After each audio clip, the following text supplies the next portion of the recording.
జగన్ ప్రభుత్వం తీసుకొచ్చిన medical కాలేజీలపైన self sustained గా ఉండేందుకు విడుదల చేసిన జీవో పైన కూటమి నేతలు విషం చిమ్మారు. ఇప్పుడు పాత విధానమే అమలు చేస్తామంటూ ప్రకటన చేశారు చంద్రబాబు. పీపీపీకి మోడల్ కాలేజీలు, మెడికల్ కాలేజీలలో గత ప్రభుత్వ జీవోలే అమలు చేస్తామని ప్రకటించారు. జగన్ ప్రభుత్వం తీసుకొచ్చిన విధానాన్ని అమలు చేస్తూ తాము తీసుకొచ్చిన విధానంతోనే మెడికల్ సీట్లు పెరుగుతున్నాయి అంటూ ప్రకటన చేయడంపై రాష్ట్ర ప్రజలు ఆగ్రహం వ్యక్తం చేస్తున్నారు.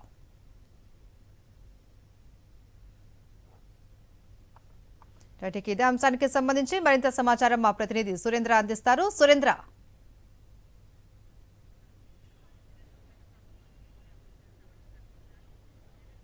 మహేశ్వరి, గత ప్రభుత్వ హయాంలో 17 మెడికల్ కాలేజీలని గత ప్రభుత్వం తీసుకుని వచ్చింది. ఈ 17 మెడికల్ కాలేజీలని కూడా సెల్ఫ్ ఫైనాన్స్ విధానాన్ని అమలు చేస్తూ 107, 108 జీవోల్ని తీసుకొచ్చింది. దీంట్లో 50% రాష్ట్ర కన్వీనర్ కోటాలో, అదేవిధంగా 35% ఆల్ ఇండియా కోటాలో, 15% ఎన్ఆర్ఐ కోటాలో సీట్లు ఉంటాయంటూ గత ప్రభుత్వం చెప్పింది. అయితే దీని మీద కూటమి ప్రభుత్వం, ఇప్పుడున్న కూటమి ప్రభుత్వం నేతలంతా కూడా విషం చిమ్మారు.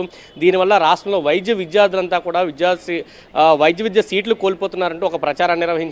తాము అధికారంలోకి వస్తే మొత్తం 100% కూడా కన్వీనర్ కోటాలకు సీట్లు తీసుకొస్తామంటూ ప్రకటించారు. కానీ అధికారంలోకి వచ్చిన తర్వాత 17 కాలేజీలను కూడా పూర్తిగా ప్రైవేటు పరం చేయడానికి అడుగులు వేశారు. ఇప్పటికే 10 కాలేజీలు పీపీపీ మోడల్ ఇస్తామంటూ ప్రకటించిన పరిస్థితి. 107, 108 జీవోలను రద్దు చేయాలంటూ విద్యార్థి సంఘాలు డిమాండ్ చేస్తే దానికి అనుగుణంగానే వాళ్ళు స్టేట్మెంట్లు కూడా ఇచ్చిన పరిస్థితి. కానీ నిన్న జరిగిన కేబినెట్ సమావేశంలో ఈ పీపీపీకి సంబంధించి మెడికల్ కాలేజీ మీద ఒక నిర్ణయం తీసుకున్నారు. దాంట్లో ప్రధానంగా గత ప్రభుత్వం ఇచ్చిన ఏదైతే జీవోలు ఉన్నాయో ఆ జీవోల్ని అమలు చేస్తామని చెప్పారు. గత ప్రభుత్వ ఆధీనంలో ఉండే మెడికల్ కాలేజీకి సంబంధించి సెల్ఫ్ ఫైనాన్స్లకి ఈ విధానంగా, అంటే ఆల్ ఇండియా కోటాలో 30 సీట్లు కానీ, ఎన్ఆర్ఐ కోటాలో 15 సీట్లు కానీ ఉంటాయి. దాని ద్వారా భవిష్యత్తులో ఎప్పుడు కూడా మెడికల్ కాలేజీకి నిధుల కొరత రాదు అంటూ ఆ విధానాన్ని తీసుకొచ్చింది. ఆ విధానాన్ని తప్పుపట్టిన కూటమి ప్రభుత్వం ఇప్పుడు మొత్తం మెడికల్ కాలేజీని కూడా ప్రైవేట్కి ఇస్తూ పాత విధానాన్ని అమలు చేస్తున్న దాని మీద పూర్తి విమర్శలు వస్తున్నాయి. ప్రైవేటు వాళ్ళకి లాభాలు సమకూర్చే విధంగా ఈ విధానం అమల్లోకి వస్తుందనేది కూడా చెప్తున్న పరిస్థితి కనిపిస్తుంది. దీని మీద విద్యార్థి సంఘాలు ఇప్పటికే ఆందోళన చేస్తున్నాయి. పీపీపీకి సంబంధించి మెడికల్ కాలేజీలు ఇవ్వడాన్ని వెనక్కి తీసుకోవాలి, పూర్తిగా ప్రభుత్వ ఆధీనంలో నడవాలంటూ చెప్పిన పరిస్థితి. అయితే గత కొంతకాలంగా సోషల్ మీడియాలో కూడా ప్రభుత్వ నేతలు పెద్ద ఎత్తున ప్రచారం చేస్తున్నారు.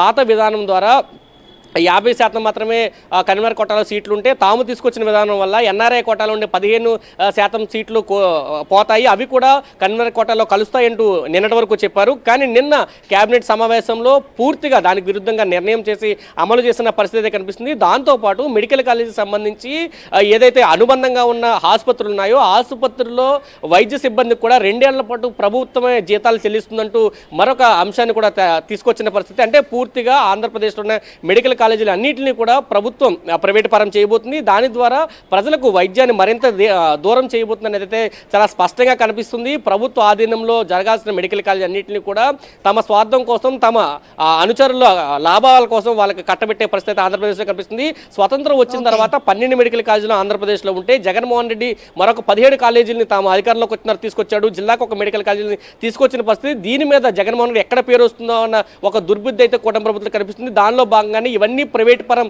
చేయాలనే ఒక ఆలోచన అయితే కూటమి ప్రభుత్వం ఉన్నట్టయితే విద్యార్థి సంఘాలు కానీ ప్రజా సంఘాలు కానీ ఆరోపిస్తున్న పరిస్థితి కనిపిస్తుంది.